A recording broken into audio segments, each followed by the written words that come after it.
اور علی امین گنڈا پور صاحب نے جان بوجھ کے یہ بات وہاں پہ کی کہ آپ بشرا بی بی سے پوچھیں کہ کیا میں انہیں زبردستی لایا تھا یا ان کی مرضی کے خلاف میں ان کو اپنے ساتھ گاڑی میں بٹھا کے لایا ہوں. تو اس پہ بشرا بی بی نے سمجھداری کا مظاہرہ کیا اور انہوں نے کہا کہ وہ یہ بات عمران خان کے سامنے بتائیں گی یا نہیں بتائیں گی. تو علی امین گنڈا پور صاحب نے کوشش کی کہ یہیں پہ کسی معاملے کو کلیئر کیا جائے اور میں پارٹی کے سامنے سرخرو ہو جاؤں کہ جناب میں بشرا بی بی کو نہیں لے کر گیا، یہ اپنی مرضی سے آئی ہے وہاں سے. تو انہوں نے کہا نہیں، یہ بات میں عمران خان کے سامنے کہوں گی. وہاں بشرا بی بی نے کوئی ایک دو جذباتی جملے بولے ہیں جن کے بارے میں یہ شرم دلانے کی انہوں نے کوشش کی پاکستان تحریک انصاف کو، جس پہ بہت سارے لوگوں نے مائنڈ کیا اور بنتا بھی تھا. دیکھیں، بشرا بی بی کو پولیٹیکل لیڈر تو نہیں ہے، نہ پاکستان تحریک انصاف جو ہے وہ کوئی ایسی پولیٹیکل پارٹی ہے جس میں موروثیت ہو. اب ان کا پاکستان تحریک انصاف کے لوگوں کا یہ کہنا ہے کہ ان کا نہیں بنتا تھا کہ وہ پارٹی کی باز پرس کریں یا لوگوں کو ڈانٹیں. پارٹی جواب دہ بشرا بی بی کو نہیں ہے، پارٹی جواب دہ عمران خان صاحب کو ہے. ہاں، یہ پارٹی نے ایڈمٹ کیا کہ جناب ہم سے غلطی ہوئی، ہم نہیں پہنچ پائے، ہم نے بڑی کوشش کی لیکن اتنا زبردست کرفیو تھا پنجاب میں کہ ہم کو رکاوٹیں نہیں توڑ پائے. اس کے بارے میں سب نے اپنی اپنی وجہ بھی پیش کی ہے، سب نے اپنی اپنی باتیں بتائیں کہ جناب میں بیڑیاں کراس کر رہا تھا تو میں دریا کراس کر رہا تھا تو میں سڑکوں پہ چل رہا تھا تو میں رستے بدل رہا تھا. سب نے اپنی اپنی کہانی سنائی، چند لوگوں کے علاوہ کسی نے بھی اتنی ایفرٹ نہیں کی ہے. اب ناظرین، پاکستان تحریک انصاف کے حوالے سے نا میڈیا کو بھی انسٹرکشن ہے، حکومت کو بھی انسٹرکشن ہے اور سب کو یہ کہا گیا ہے کہ 26 تاریخ کو رات کو جو بھی سانحہ ہوا اس کے اوپر بات نہیں ہونی چاہیے، اس کے اوپر فوکس نہیں ہونا چاہیے. اور تحریک انصاف جو ہے وہ صرف ڈیٹا اکٹھا کر رہی ہے 4 چیزوں کا میں آپ کو بتا رہا تھا، ایک شہداء کا، دوسرا زخمیوں کا، تیسرا لاپتہ افراد کا اور چوتھا گرفتار افراد کا. وہ سارا ڈیٹا وہ جاری کریں گے اور ایک ایک چیز وہ صحیح طریقے سے بتائیں گے. تحریک انصاف اس کے اندر احتیاط سے کام لے رہی ہے تاکہ کوئی ایسے نام نہ آ جائے جو کل کو شرمندگی کا باعث بنے. لیکن یہ جو ساری ایپیسوڈ ہوئی ہے اس کے بعد پوری کوشش یہ ہے کہ فوکس ہٹایا جائے. اس رات کو جو کچھ بھی ہوا اس کے اوپر سے فوکس ہٹایا جائے. فوکس ہٹانے کے لیے 3 چیزیں ہیں جو آنے والے دنوں میں کی جا سکتی ہیں اور ان کے اوپر ڈیبیٹ کو بڑھایا جا رہا ہے، جان بوجھ کے اس کے اوپر ڈیبیٹ کروائی جا رہی ہے. تینوں چیزیں کون کون سی ہیں؟ نمبر 1، پاکستان تحریک انصاف پر پابندی لگائی جائے. پابندی لگ ہی نہیں سکتی. اچھا، پابندی اب لگائیں گے تو معاملہ جائے گا آئینی عدالت میں. آئینی عدالت جو ہے وہ اپنے بندوں کی بنی ہوئی ہے، اپنے ججز کی بنی ہوئی ہے، اپنی مرضی کی پارلیمنٹ نے بنائی ہوئی ہے. تو وہاں پاکستان تحریک انصاف پہ پابندی لگ بھی سکتی ہے لیکن اس کا فائدہ کوئی نہیں ہوگا. وہ پاکستان کی سب سے بڑی پولیٹیکل پارٹی ہے، اس پہ پابندی لگا کے آپ کخ بھی حاصل نہیں کر سکتے، آپ کچھ بھی نہیں کر سکتے. پاکستان تحریک انصاف پر پابندی لگائیں گے، فرض کریں آپ ان کے سارے بندے بھی ڈی سیٹ کر دیتے ہیں تو آپ کیا دوبارہ الیکشن کروائیں گے؟ پھر کس طرف جائیں گے؟ پاکستان اس کا خمیازہ نہیں بھگت سکتا. لگا بھی لیں پابندی تو کچھ نہیں کر سکتے. عمران خان کا یہ کخ نہیں بگاڑ سکتے پابندی والے معاملے میں. دوسرا، گورنر راج. تو خیبر پختونخوا میں کون سی علی امین گنڈا پور کی حکومت ہے؟ ایک ڈی پی او اور ڈی سی تو وہ ٹرانسفر نہیں کر سکتے، چھوٹے چھوٹے فیصلے تو وہ اپنی حکومت کے لے نہیں سکتے. ہر چیز جو ہے وہ اسٹیبلشمنٹ کے کنٹرول میں ہے پوری طرح سے. پولیس اسٹیبلشمنٹ کے کنٹرول میں ہے، انتظامیہ اسٹیبلشمنٹ کے کنٹرول میں ہے، چیف سیکرٹری اسٹیبلشمنٹ کے کنٹرول میں ہے. تو علی امین گنڈا پور تو ایک ڈمی وزیر اعلیٰ ہے جس کو اچھا کھانے کے لیے ملتا ہے اور ایک بڑا گھر ملا ہوا ہے اور کچھ پروٹوکول ملا ہوا ہے اور کچھ اختیارات تھوڑے بہت ہیں علی امین کے پاس. تو اگر گورنر راج لگ بھی جائے تو کیا فرق پڑتا ہے؟ گورنر راج لگائیں گے تو عمران خان کا بہت بڑا پولیٹیکل فائدہ کریں گے. اگر کوئی کسر رہ گئی ہے خیبر پختونخوا میں انقلاب آنے میں تو وہ بھی پوری ہو جائے گی. اچھا، تیسری چیز یہ ہے کہ عمران خان کو ملٹری کورٹ میں لے جانے کی کوشش کر سکتے ہیں یا اس ڈیبیٹ کو بڑھا سکتے ہیں. تو عمران خان کو ملٹری کورٹ میں، اگر یہ صرف باتیں کر رہے ہیں، ڈینگے مار رہے ہیں، ان میں سے کوئی چیز ہو سکتا ہے ٹرائی بھی کر لیں، ان کا پتہ کوئی نہیں ہے. وہ جو سیدھی گولیاں چلا سکتے ہیں عام شہریوں کے اوپر وہ کچھ بھی کر سکتے ہیں. اب ان سے کوئی بعید نہیں ہے.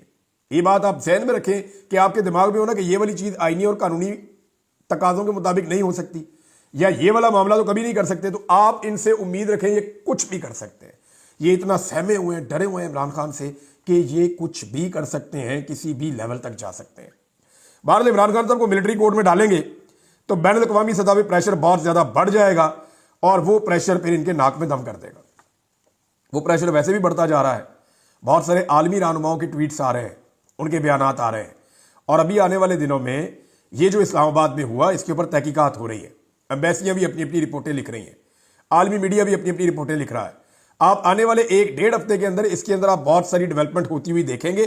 اس کو دبانے کی پاکستان میں جتنی مرضی کوشش کی جائے لیکن اوورسیز پاکستانی اس مسئلے کو دبنے نہیں دے رہے. نون لیگ کی سب سے زیادہ پھوک نکلی ہوئی ہے. وجہ کیا ہے؟ نون لیگ کی پھوک نکلنے کی وجہ یہ ہے کہ نون لیگ کو اس بات کی سمجھ آ گئی ہے کہ اب ہمارا عوام کے اندر جانا کبھی بنتا ہی نہیں. فی الحال اس وقت تو عوام کے اندر بالکل نہیں جا سکتے کیونکہ عوام ہماری درگت بنا کے رکھ دے گی.